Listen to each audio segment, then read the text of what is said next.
Hi, my name is Yasmin Tarehi, and this is Gateways to Awakening, where we host one-on-one conversations with leading experts in wellness, well-being, spirituality, and consciousness. On today's episode, I'll be speaking with Jon Amiel, a director, writer, producer with an illustrious career in theater, film, and television. And after 10 years working his way from fringe theater to the Royal Shakespeare Company, he moved to television and a career with the BBC that culminated with the award-winning Silent Twins and the multi-award-winning Singing Detective. And over the next 15 years, Jon directed a number of major feature films, including Sommersby with Jodie Foster and Richard Gere, Copycat with Sigourney. Oh my gosh, how do you pronounce her name?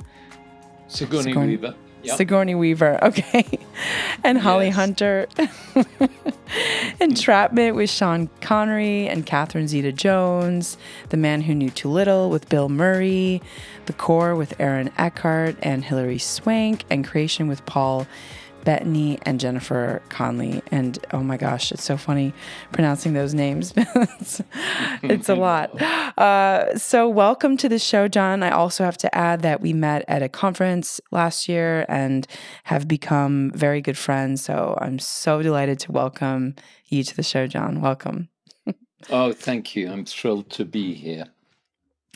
So, Jon, just to kick it off, you've had this amazing career and you've told a lot of stories, really, so I'm really curious, what do you spend most of your time thinking about in your day-to-day at this point?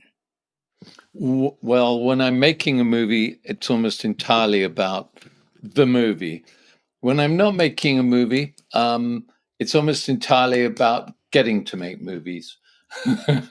I spend a lot of time writing in the times when I'm not making movies. And by movies, I actually mean television shows as well, because the line between the two has become very blurred, almost invisible, actually. I spend a lot of time thinking about the 14 different projects that I have in development at this point. And the rest of the time, honestly, I think about my family and my friends. And that sounds rather sort of pious, but it's actually true. They're a very, very important part of my life, and a part that I've always tried to prioritize, given that the business I'm in is so frequently dehumanizing. So, Jon, I'm really curious. You spend a lot of time thinking about movies and the movies that you're planning to create, and also your family, which is so incredible. It's also, why I'm so fascinated by your perspective on reality because of how much human relationships, I think, mean to you, and I think that it speaks to the way that you tell a story. So, I'm really curious. How is your connection and understanding of what it is to be human? How does that connect with being able to understand and tell a good story? Well, for me, it's absolutely essential. So often I see movies where I feel the characters are simply chess pieces in the kind of landscape of the writer, filmmakers choosing. Being moved around in certain ways that have nothing to do with the essential priorities of the characters themselves. So when I'm looking for a story that I want to tell, I actually looking for stories that I feel have people in them, not characters. And by people, I obviously mean roles that have dimension and seem to act from imperatives that come from within themselves and within the environment they inhabit, rather than imposed on them by some outside will. So it's really, I start always with the people. I feel like I live with those people for the 2 to 3 years that it takes me to make a movie, or the even 3 to 4 months that it takes to make an episode of television. And if those people are going to be residing inside that very crowded apartment that's my brain, I want to like them. I want to care about them. And I find even with a character like my serial killer in Copycat, or some of the really dark characters, I'll find a way to connect to them emotionally, because they connect to themselves emotionally. I need to be able to talk to the actor about the character in a way that's not judgmental, that's from, as it were, within that character's own worldview. And that's part of what I absolutely love about my job, is the fact that it allows me to enter the minds and attitudes and actions of such an incredibly rich variety of character. Mm. So, John, what do you think, makes a really good film great? If you look at the ingredients of all the components from directing and acting and producing and editing, I mean, what are sort of like the rich ingredients that give it the flavor? Well, if I really knew that answer, I'd have made I'd have made many unbelievably successful films. I think the fact of the matter is, and you see many great directors making rather bad films, actually, it's Mm. sometimes very, very difficult to know. Um, you can only use your heart, soul, spirit, mind, call it what you will, as a sort of Geiger counter to gauge the authenticity of the story you're telling. Is it true or not? Is it funny because you want it to be funny, or is it funny because you find it funny? Is it sad because you hope other people will find it sad, or is it sad because you find it sad? So I think every great film has the imprimatur of utter personal conviction in terms of the filmmaker. It comes from an extremely centered personal viewpoint that's not desperately trying to please, that's not necessarily even desperately trying to be understood, but is coming from a desire to communicate something very personal. One thing that filmmakers really need to understand is that a film really cannot simply be a form of self-expression. It's too bloody expensive. A poet can just self-express, a painter can self-express. But if you're asking for large quantities of somebody else's money, what you must do is communicate. And that's a very, very critical difference between writing a novel, say, and making a movie. And the communication that's most authentic is the communication that comes from an authentic representation of oneself. And I think that's one of the things that gives great movies their imprimatur of perfection. You can't imagine, and when you see a really good movie, you can't imagine anything being done any differently. Um, no, in terms of the creative process, I often feel that fear and anxiety are part of what drives me. And my anxiety is I suppose, really honestly, not to be mediocre. I'd rather fail spectacularly than just be plumb ordinary. And so at 3 o'clock in the morning, before a day's filming, I'm lying in bed wide awake and in the grip usually of some deep anxiety and sense of insecurity about everything that I'm doing. None of which is anybody's business on the set but my own. But that process is like rolling a pebble around in a river until it's smooth and polished and has this beautiful lapidary shape. And again, when you see a great film, you feel that every image in the film has been intensely imagined by the storyteller. So there's a couple of clues, but your question is so complicated. Yeah. We could spend the rest of our time discussing it, I think. Right. So I'm curious because you've done so many films and you're working on so many projects that are also very different. How does I think from the creative process, and especially given the sort of change in the industry of film and the industry, I think even within acting and editing and the entire process, especially with technology, has that changed your creativity and your creative process at all? Do you expect it to change in the future? Not really.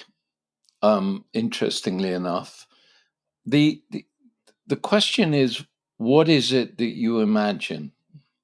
What is it that you want to see?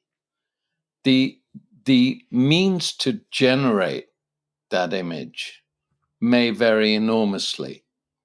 It may be that you do indeed have to go to the Siberian steppes and shoot in 20 degrees below zero temperatures, or it may be that you find yourself in a digital volume with actors working entirely in front of LED screens.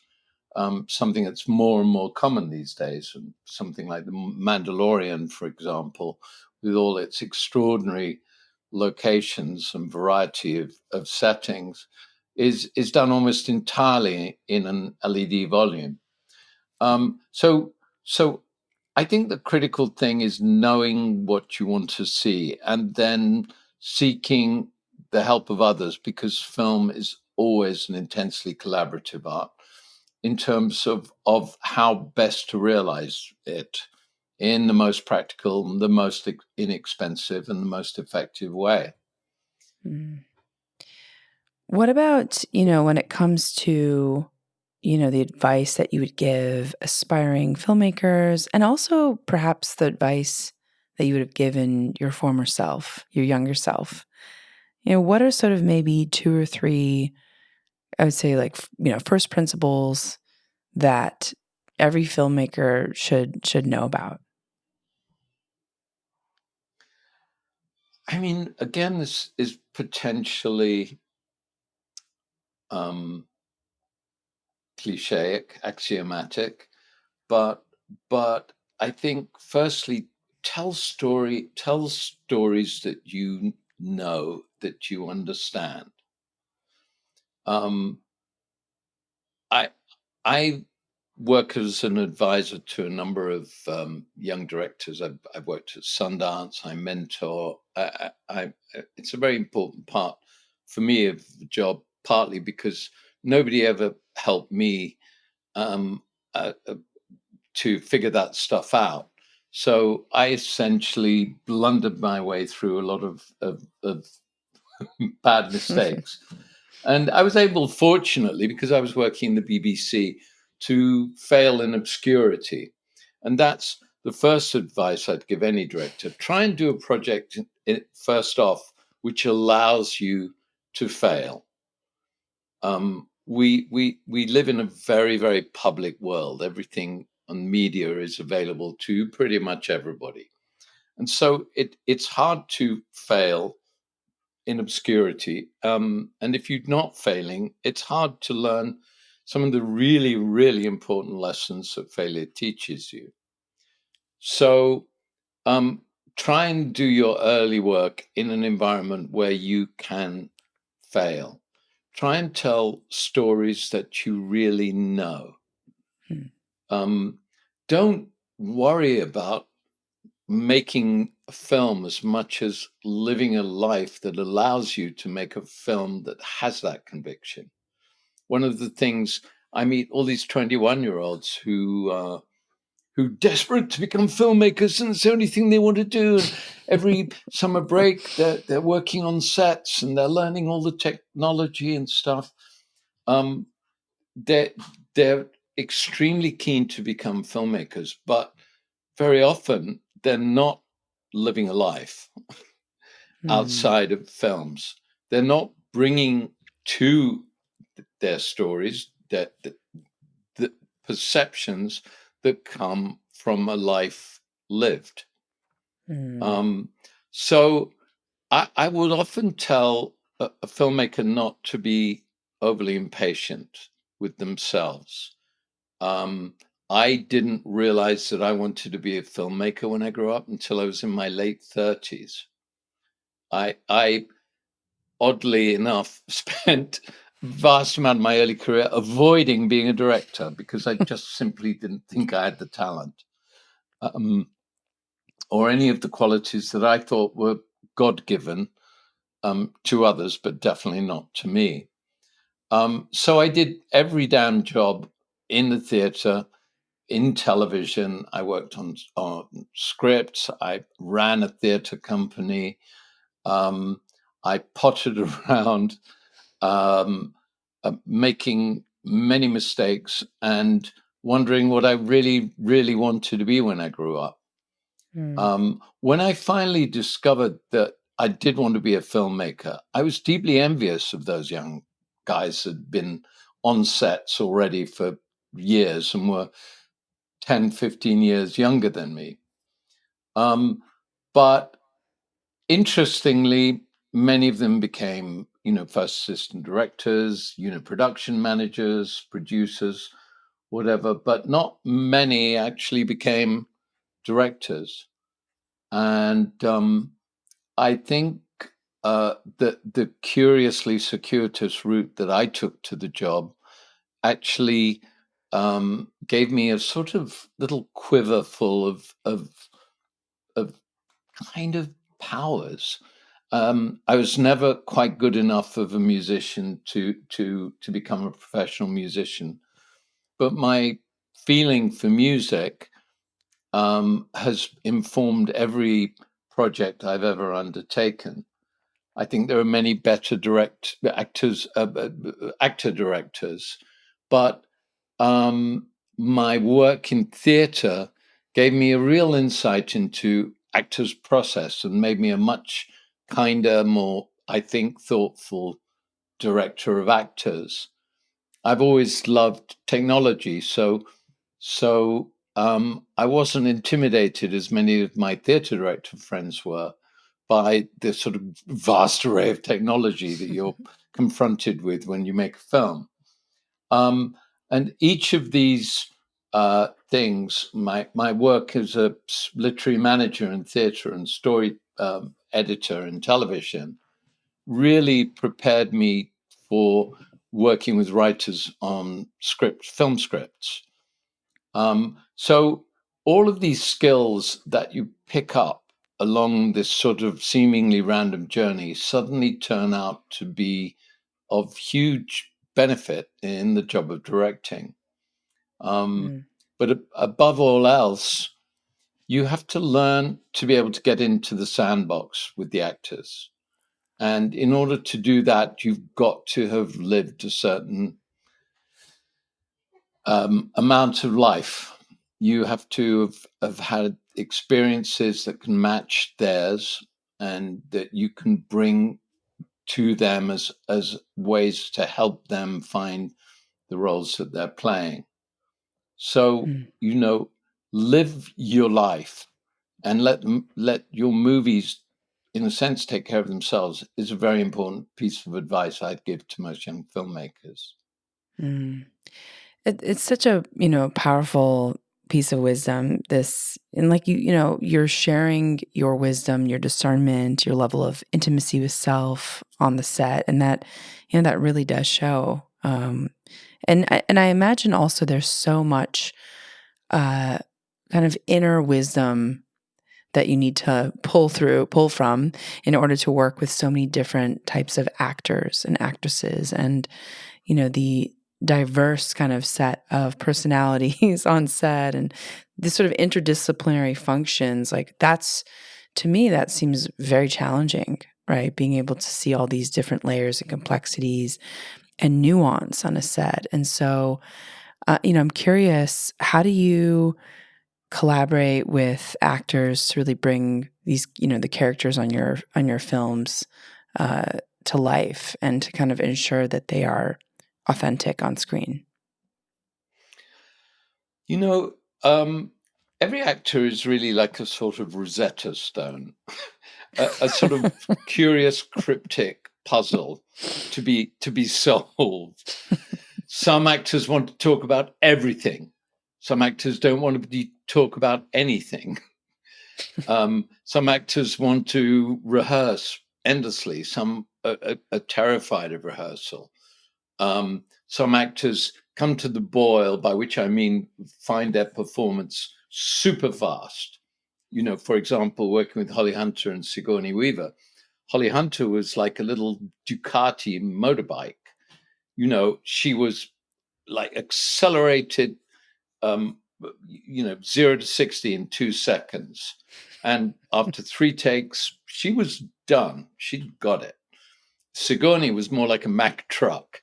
She would, start very slowly and gradually build up speed, but had extraordinary stamina, could do 15 takes of an emotionally demanding scene and ask for another one.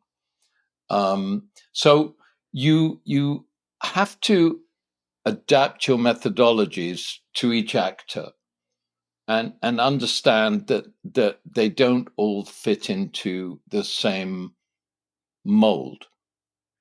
And for me, that's part of the fun. I love solving puzzles. I should also, I suppose, confide that after my first marriage broke up very unpleasantly, I realized I had a vast amount to learn about myself and put myself into a group therapy. And I was involved for almost 6 years with a whole community involved in this. It was called bioenergetics. It was body work, but it involved essentially working in front of sometimes 50 or 60 people and accessing some of the deepest emotions you have uh, in front of people. I learned more about directing from those 6 years than I could have a century at film school. I saw people in extreme emotional states, and you start to understand how real life is different from movies. I completely lost. I was a very stiff, self-conscious young man, and had thought I could act, but clearly couldn't because I was way too inhibited. But by the time you stood in front of 60 people with snot running down your chin because your mummy didn't love you or whatever, you you you lose a great deal of that, and you suddenly become able to relate to actors, get into the sandbox with them in a very, very different way. So for me, self-knowledge and the loss of the kind of inhibitions that really had got me very hidebound was an enormous part of learning to direct. I also watched the way the extraordinary woman, Tricia Scott, who ran the group, would help people access those emotions. And again, that was absolutely invaluable in terms of helping an actor find sometimes extremely difficult, complex emotions in themselves. Wow, that's so cool, Jon. I didn't realize that there's this whole backstory on bioenergetics. Yeah. I'm like, does that still exist?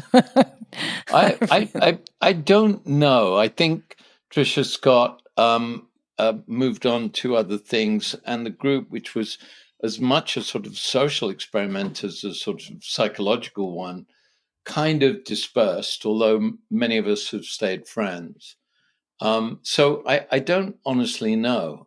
I mean, bioenergetics is, based on philosophies of Wilhelm Reich, and Logan.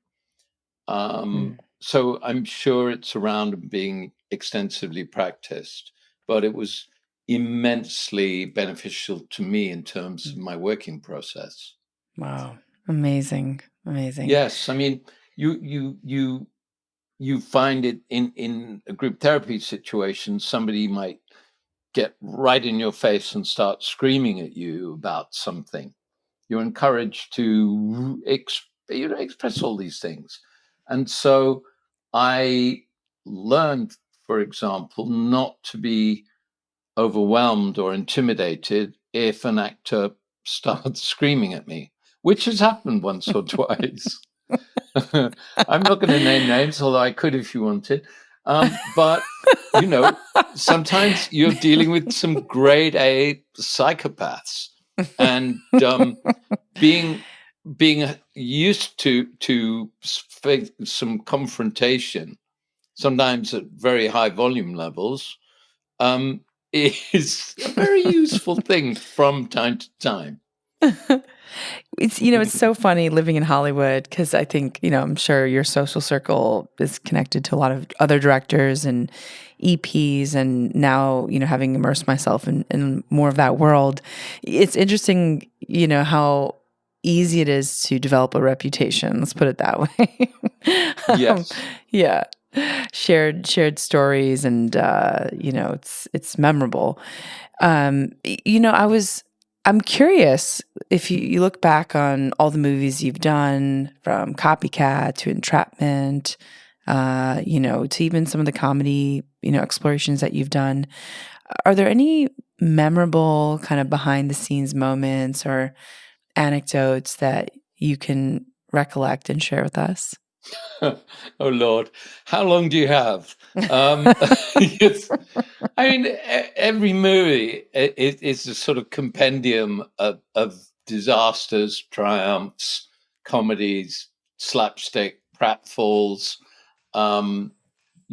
Stuff goes wrong all the time. Some of it's not funny by any means, and some of it most definitely is. So, gosh, let me give you all right. One story. I am directing the legendary Sean Connery, and he's was famously grouchy, well known for it. There's an extremely widely reported story of Sean working on the set of The Rock with Michael Bay, who's not extremely highly regarded in terms of his personal attributes in our business. But there was a point where Sean took him by the scruff of the neck, slammed him up against the set, got right in his face and said, "Let me tell you a thing or two about directing, Sonny." Several people lined up to tell me that story just before I started work with him. So here I am. The first day we're working together, and it's a scene set in his castle. There's a long table. Catherine Zeta-Jones is sitting at one end. The camera's right next to her. Sean is deep in the background and walking towards us as he's talking to her. And he had quite a lot of difficulty getting his head round the lines and was getting very frustrated with himself. But then finally he got it. And I could see all of the wheels working. The words, the feelings, the thoughts were all enmeshed perfectly. And he's coming closer towards the camera, and now it's really going great. And suddenly I hear do do do do do do do do, and I realize with absolute horror, it's my incredibly sophisticated Scion organizer that I'd set to play an alarm when it was somebody's birthday. Yes. This was me. It starts do do do do do do do do. And Sean is coming closer and closer to the camera. I can see the people behind the camera looking around, going, "Who the hell's responsible for this?" And all I could pray was that Sean, who was rather deaf, wasn't going to hear it before he completed the take. So the only problem was the damn thing is programmed to get louder. If you don't switch it off, it gets more and more insistent. So Sean's coming towards the organizer. The organizer is getting louder. I'm praying I can call cut before he actually hears it. And so he's got, I can't remember the exact moment he went it, but he goes, "No,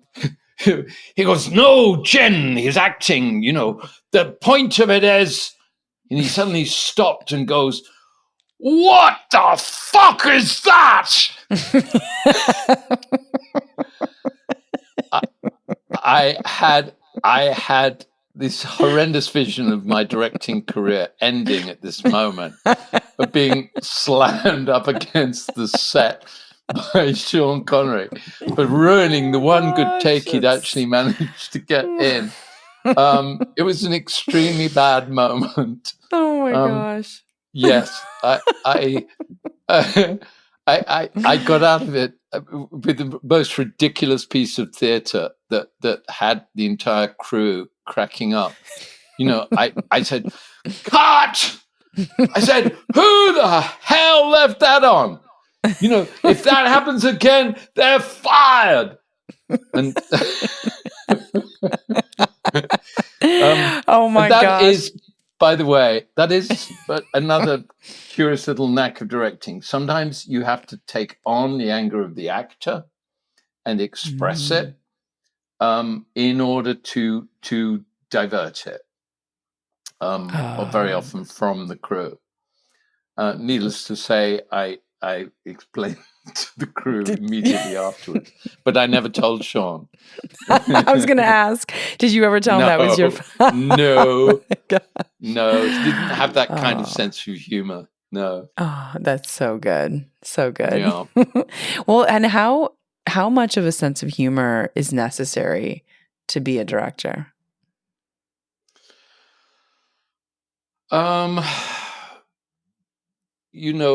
I've done some sort of group work, and the sort of favorite question in some of these groups is, what is your superpower? And I frequently said I thought my superpower is my sense of humor. For me, it's not just important as a director; it's a crucial survival strategy. The fact that I'm able to view the world frequently through a comic prism, if you like, has been a redemption for me on many, many occasions. I grew up as a secular Jew and a great lover of the Jewish joke, and many, many Jewish jokes, revolve around potentially tragic situations. So I think the ability, it's not obviously exclusive to Jews, but it's something that I think I grew up with and I built on in my life. I personally, when I'm directing, use humor all the time. It creates a relaxed atmosphere on set. I like to pretend that what we're doing is easy, although everybody knows it's not. But if you pretend something's easy, you invite other people into a sort of conspiracy, a benevolent conspiracy. And it radically changes the working atmosphere on set. I know directors that scream and shout and rule by fear. Their work has merit. I'm not saying it doesn't, but I think of all the great enemies of creative endeavor, fear is probably the greatest. And I think that you, if you keep all of the stress and trauma and drama in front of the camera, and you can maintain a jovial, pleasant, almost jocular atmosphere behind the camera, you're likely to have a happy crew, a happy cast of actors, and a happy and successful show. Obviously, directing comedy, it really helps to have a sense of humor. Although the old adage that dying is easy, comedy is hard, is absolutely true. The comedies that I've done, I did Tune In Tomorrow with Keanu Reeves, Peter Falk, and Barbara Hershey, and I did The Man Who Knew Too Little with Bill Murray. They were probably the most tricky shoots I had. Why Doing is that? Copycat was one of the most pleasant and enjoyable sets I've ever been on, and that was a serial killer thriller. I was going to ask you. What are your Why? most? Yeah. Well, so share why comedy was a little bit more challenging, and also why Copycat was your favorite. Well, I'm not saying it's my favorite. I'm just saying it was one of the. You don't ever ask me to tell you my favorite, because they really are my kids, and I'm not going to say, even if I think I know. But I mean, the fact of the matter is, and it's a sad fact, spoiler alert, but most comedians are miserable sons of bitches. They really are. They spend all their funny in front of an audience or a camera, and what's left very often is the dark side. There are obviously exceptions. Robin Williams was an angel by all accounts, but often comedians are extremely stressed. And I mean, I remember Bill Murray, who's a very physically imposing man, 6'3", getting right in my face and saying to me, "You try being funny for 10 hours a day and see how it feels." And I thought, okay, that summarizes the predicament of a comedian quite well. Yeah, so I think that's part of the reason anyway. Have you ever heard this this like little, I think it's a adage, which is you either had a happy childhood or you're funny?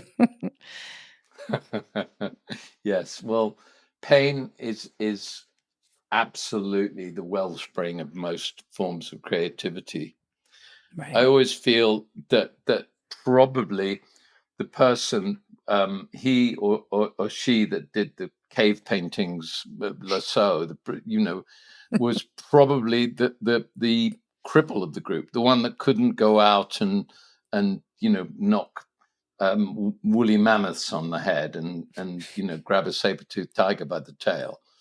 They stayed at home and painted the cave walls. And I sometimes feel that most artists are in some way or another quite deeply damaged.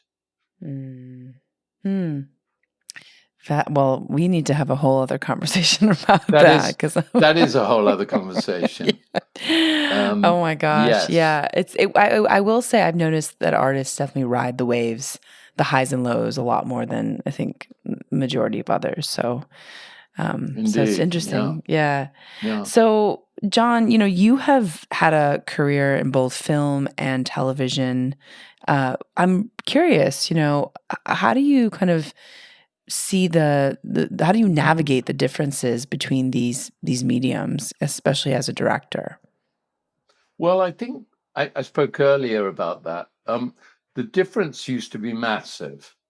When I first started in the BBC, most studio drama was shot with 4 cameras on 2.5-inch videotape and edited on the spot by somebody cutting between cameras. You were supposed to get half an hour of cut material in a day. whereas film drama was shot on 16 millimeter and had an entirely different look and an entirely different methodology. And it was the fervent wish of almost every director that was stuck doing multi-camera studio drama to get their hands on film. Those differences have really all but evaporated. I mean, you can look at an episode of Game of Thrones, for example, on which they probably spent between $15 and $20 million, Wow. and say every bit of this could live on a big screen and completely pass the red face test.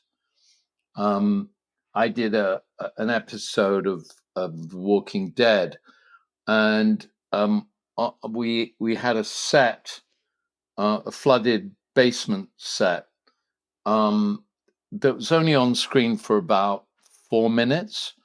It cost $1.3 million. A budget like that would make any movie extremely happy. So I really barely track the differences any longer between feature filmmaking and television work, because television has become enormously ambitious. It's much better funded than it used to be. It's taking more risks by and large than cinema. I'm saying by and large. It's certainly taking way more risks than the studios are taking and the movies they're making. So, yes, they're incredibly ambitious. Frequently, you have to learn to work faster and more efficiently, which is no bad thing at all. But otherwise, I truly barely notice the difference. Fascinating. And okay, well, we could probably also spend a lot of time just on that, because I'm so fascinated Yes. by the, just the sort of tight knit nature of making a film versus making, especially not just a TV show, but I'm curious. I want to say that I read that you also worked on The Tudors. Is that correct? I did. Yeah. Yeah. Like, so a series. I got to chop Anne Boleyn's head off. It's always a particular honor as a director to shoot somebody's death. It's a very curious and interesting responsibility, to give them a good death. And yeah, I got to do that. So, Jon, I want to, talk about what has surprised you the most, looking back on your whole journey, from back when you were in London all the way to Hollywood and all the different roles that you've played.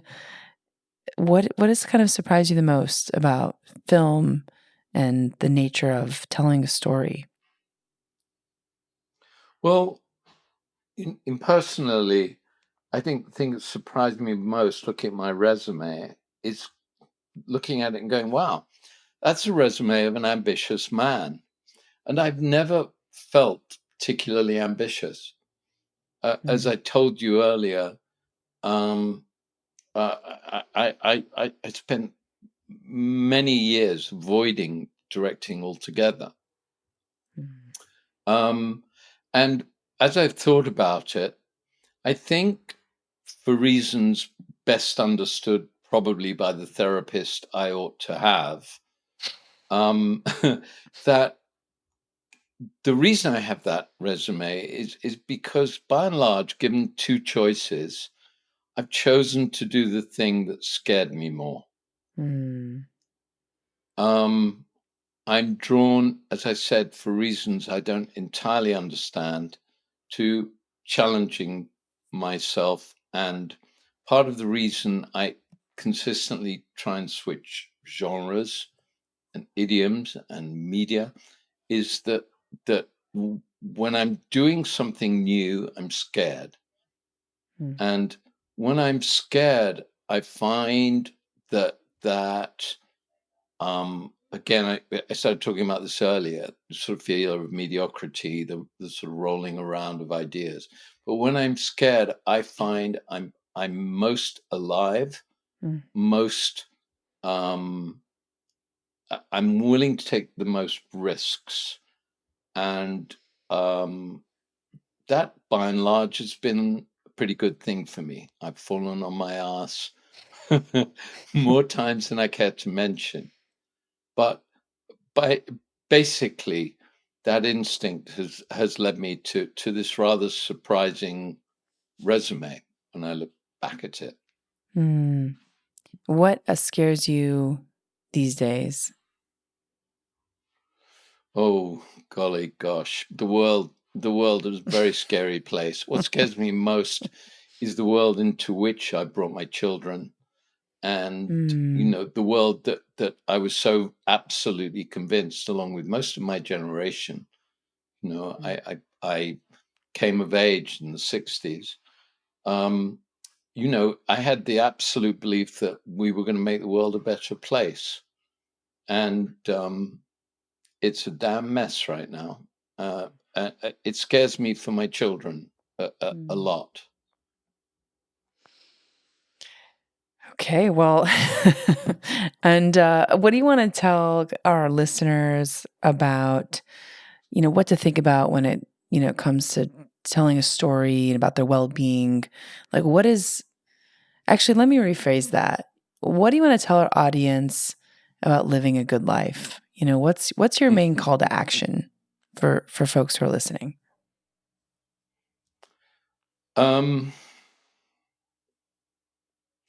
Well, the American Constitution enshrines the right to the pursuit of happiness. And I've come to believe that happiness is for suckers. um, it is. Happiness is essentially a condition oriented state of being. It essentially, you set a goal at which you believe will make you happy. You achieve it, you experience what we would call happiness. But by and large, I believe that the pursuit of happiness has led to America, particularly, being one of the least happy countries on the planet. Mm. Everybody is pursuing happiness. Very few people are achieving it. And happiness gets all too often associated with all of the wrong things. Mm. So what I've been working towards, as you know, I got older and got into the sear and yellow of my life, is some joyfulness, because joy is not predicated on certain conditions being met.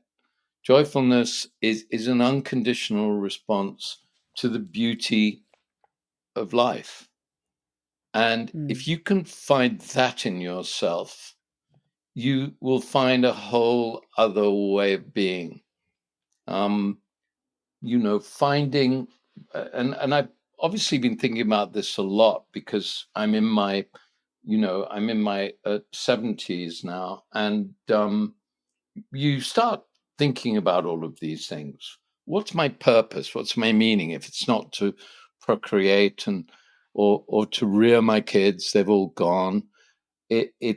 What is meaning, and what is purpose for me in this life? And I think if you focus on those things, focus on joyfulness, meaning, and purpose, um, forget about happiness, because it'll be there. You'll go a long way to living, the latter stages of your life in a very full and satisfying way. Mm. Beautiful. I love that so much. And yeah, you are the true embodiment of a joyful being. And so I also just enjoy your company so much for so many reasons. So, Jon, thank you so much for your time. Are there any resources that you can point folks to in order to learn more about your work? Maybe where can they find your films? Do you have a website, or should we just direct folks directly to your Yeah, I films? think it's called Google. Just Google me. There's so much, it's all out there somewhere. Most of my films are available to be seen, I believe. In fact, I think all of them are. And yes, such things as anybody wants to know about my life can be found in a number of articles and sort of biographical essays and things about me.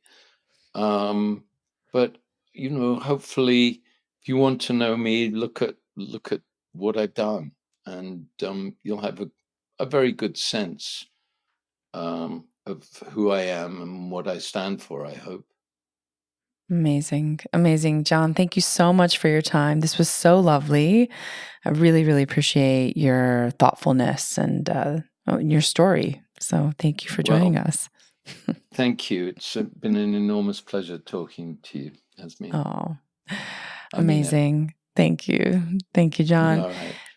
And for our audience, thanks for joining and for listening. In this episode, we learned about how to tell a story with Jon Amiel, and you can tune into Gateways to Awakening, where we host one-on-one conversations with leading experts in wellness, well-being, consciousness, and spirituality. Thanks again. What would you like to see change in your life? And what is the biggest obstacle that you're facing now? I run a 5-week program at the Inner Knowing School for serious individuals who are ready to take the next step in their personal and professional lives. I will personally be coaching a small group of individuals, a number of practical tools and frameworks for creating an intuition practice and for self mastery. You can find more at theinnerknowingschool.com.